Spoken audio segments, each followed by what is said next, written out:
Second Universe by Shadow of Eclipse. My life, my choice, my regret. It's been 3 weeks since I've been sent to Equestria. Which is fine, I don't care about Earth. It's just a sad little world slowly being destroyed by the very beings that call it home. You could try to deny that, but deep down you know it's true. I could stand here for hours and point out all the flaws in humanity, but then this tale wouldn't go anywhere, so let's begin. When I was sent here, I woke up in the Cantalog Gardens, beside the Statue of Discord. When I opened my eyes, I couldn't believe what I saw. A white alicorn was standing before me. When I realized that I was not dreaming, I put my hand to my neck to make sure my necklace was still there, and thank God it was. My necklace was nothing special to look at, just a small black wire with the symbol of the sun hanging from a small chain. It didn't look like much to anyone else, but to me, it was my most prized possession, given to me by the one person I cared for. After snapping back to reality, I remembered about the elegant mirror before me. My senses never played tricks on me, so I quickly accepted it. Now, I'm going to spare you the details about our conversation, mostly because it's been done 1,000 times before. When I learned I was in a new world, I quickly decided not to go by my own name. The ones to call me by that name hurt me in more ways than one.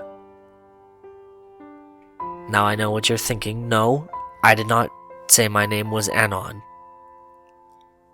I looked at the symbol on my necklace and picked a random name. I told her my name was Symbol Shattered. Weird, I know, but it seemed to fit pretty well, considering my world was broken right at that moment.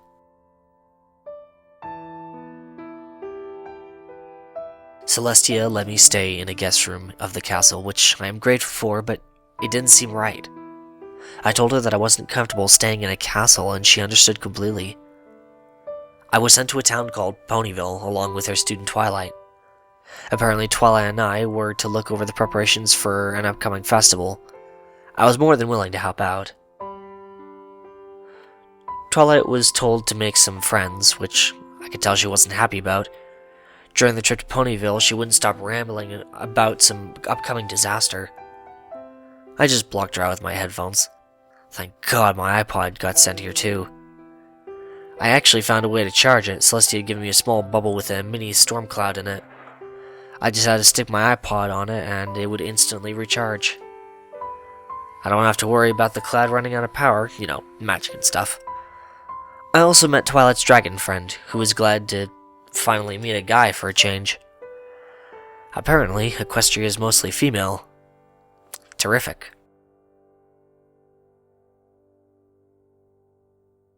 I stuck around with Twilight for a bit, and we checked on the preparations. Once that was done, we parted ways. She went to her new living arrangements, as did I.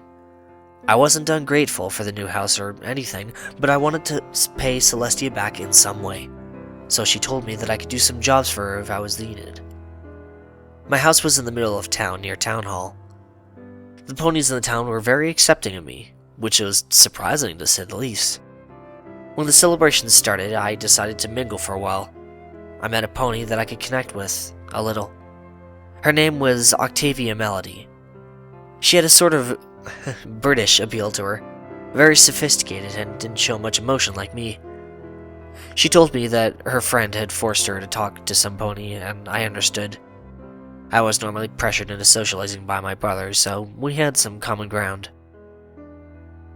At some point, we got into a conversation about music, which was an interesting subject. I told her about music on my world, and she complained about her friend's choice of music. We were about to part ways when the announcement of the princess was about to take place. You know what? I'm gonna give you the shortened version. Celestia was missing, Nightmare Moon appeared, Twilight ran with a group of ponies, I followed, We ran through a creepy forest, reached a rundown castle, faced Bitch Mare Moon. I punched her in the face when she grabbed the girls with her magic, and they shot a rainbow death beam at her with the elements of harmony. And I'm pretty sure that they were the Chaos Emeralds at some point. Ch.1 only had 6 emeralds, so I'm going with that. After it all died down, Celestia showed up, and I could only walk up and say, "Where were you during all this?" She smiled and walked right past me, and you know the rest. It's been 2 weeks since then, and I've managed to make some friends during the time. I also managed to befriend Luna. You know, the one I punched in the face. She was new to this world like me, so Celestia kind of forced us into it. When I tried to decline, she reminded me that I was to do jobs for her. If I wasn't grateful for what she'd done for me, I would have known my way back to Ponyville. After I apologized for striking royalty, I became Luna's friend. I know what you're thinking. No, I have not smiled during this time. Back to my friends. I befriended Derpy, and here's the reason. She was a social outcast, and a lot of the ponies made fun of her, which I could relate to. Don't ask why. When she told me she didn't have any friends, I told her this. Who cares what they think? Just because your eyes are crossed doesn't mean you don't have feelings. Derpy, you are an intelligent mare, and for as long as I live, I will be your friend. She tackled me to the ground with tears of joy. It was actually kind of adorable.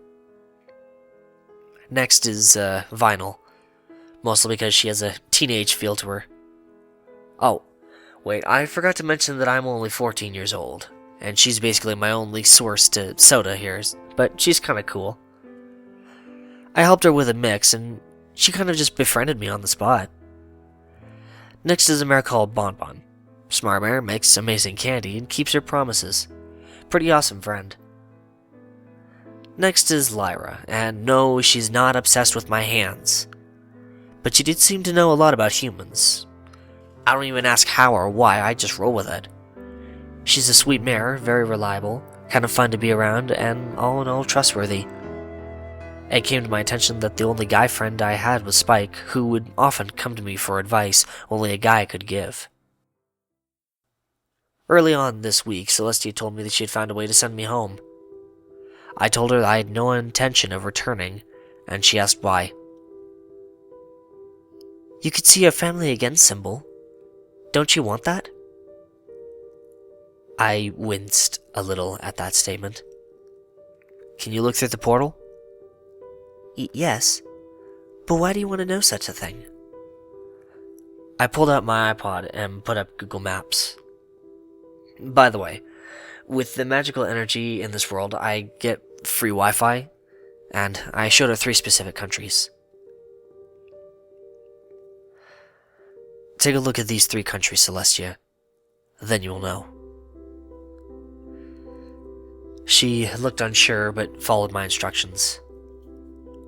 When she saw the first country, she was heartbroken. When she saw the second, she was appalled. And when she saw the third, she was enraged. She turned to me with tears in her eyes. "Do you see now? What good is there returning to a world filled with despair and judgment, when there is a perfect world right here?" She dried her tears and stared at me. I was still holding a neutral expression.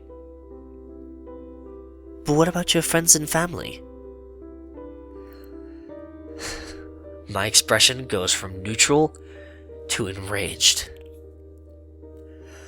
"All those people have caused me nothing but pain."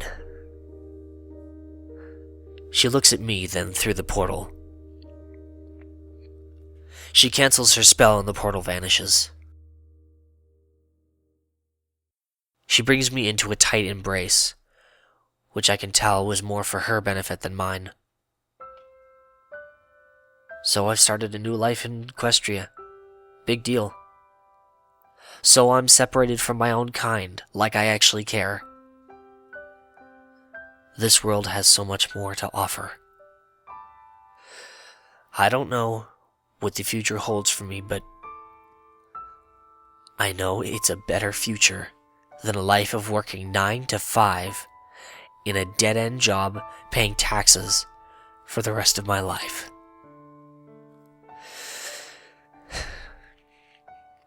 I am currently standing on the edge of a cliff, overlooking the sunset, my arms folded. I look down at my necklace and hold it tightly.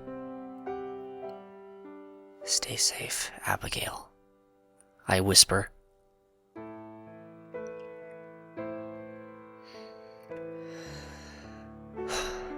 My name is Symbol Shattered, and this is my life in the second universe.